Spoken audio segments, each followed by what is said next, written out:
Assalamualaikum warahmatullahi wabarakatuh.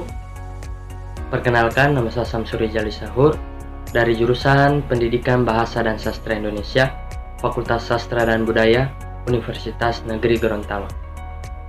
Baik, pada video kali ini kita akan membahas materi tentang menciptakan kembali teks anekdot dengan memerhatikan struktur dan kebahasaan baik lisan maupun tulis.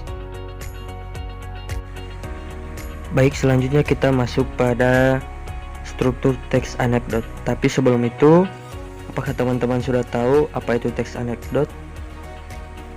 Teks anekdot adalah cerita singkat yang di dalamnya mengandung unsur lelucon, menarik, dan mengesankan.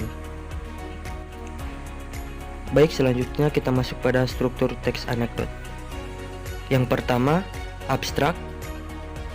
Abstrak merupakan bagian awal teks anekdot yang berfungsi memberikan gambaran tentang isi teks. Yang kedua, orientasi. Orientasi adalah bagian teks yang menunjukkan awal kejadian cerita atau latar belakang suatu peristiwa terjadi. Yang ketiga, krisis atau komplikasi. Komplikasi merupakan bagian teks yang menunjukkan hal atau masalah yang unik dan tidak biasa yang terjadi pada orang yang diceritakan. Yang keempat, reaksi. Reaksi adalah bagian teks yang menerangkan cara penulis atau orang yang diceritakan dalam menyelesaikan masalah yang timbul di bagian krisis. Yang kelima, koda. Koda yaitu bagian akhir dari cerita unik tersebut yang menjelaskan simpulan tentang kejadian yang diceritakan oleh penulis. Baik, selanjutnya kita masuk pada ciri-ciri teks anekdot. Yang pertama, teks anekdot bersifat humor atau lelucon. Artinya teks anekdot berisikan kisah-kisah lucu atau bualan.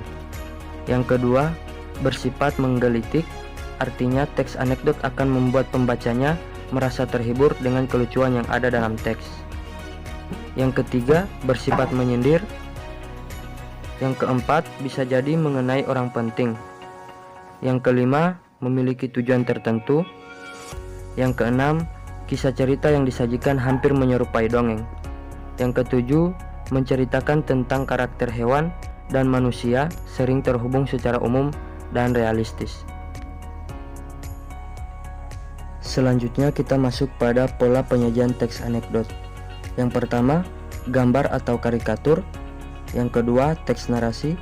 Yang ketiga, teks dialog. Selanjutnya kita masuk pada langkah-langkah menyusun teks anekdot.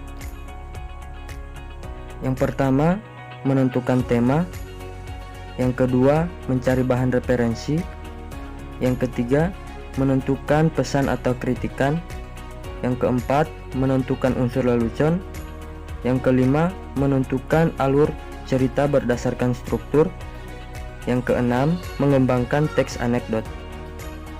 Selanjutnya kita masuk pada menyunting teks anekdot. Yang pertama, isi. Isi terbagi atas 4, yakni kejelasan topik, kelucuan, kekritisan, jangan menimbulkan sara atau suku, agama, ras, dan antar golongan. Yang kedua, struktur. Struktur terbagi atas 2, yakni kelengkapan, kepaduan. Yang ketiga, kaidah bahasa.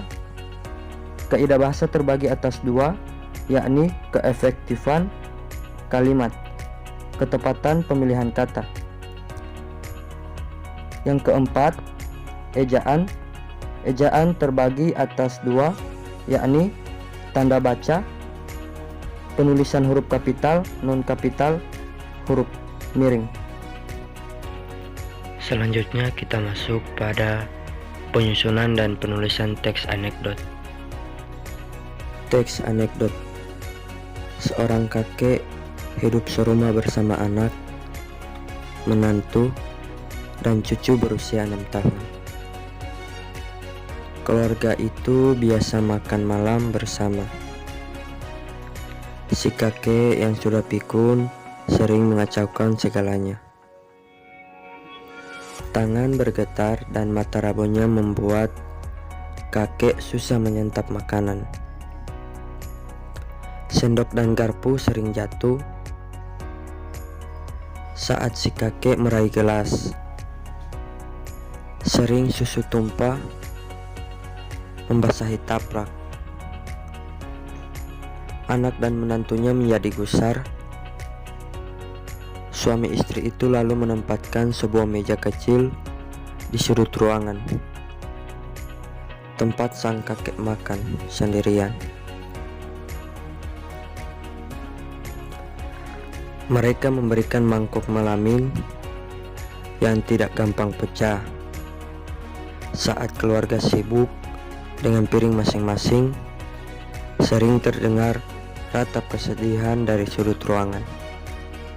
Namun, suami istri itu justru mengomel agar kakek tak menghamburkan makanan lagi. Sang cucu yang baru berusia 6 tahun mengamati semua kejadian itu dalam diam.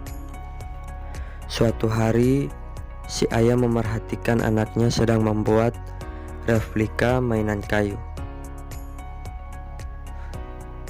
"Sedang apa, sayang?" tanya ayah pada anaknya. "Aku sedang membuat meja buat ayah dan ibu. Persiapan buat ayah dan ibu bila aku besar nanti." Ayah anak kecil itu langsung terdiam. Ia berjanji dalam hati, mulai hari itu kakek akan kembali diajak makan di meja yang sama. Tak akan ada lagi omelan saat piring jatuh, makanan tumpah, atau taplak ternoda kuah.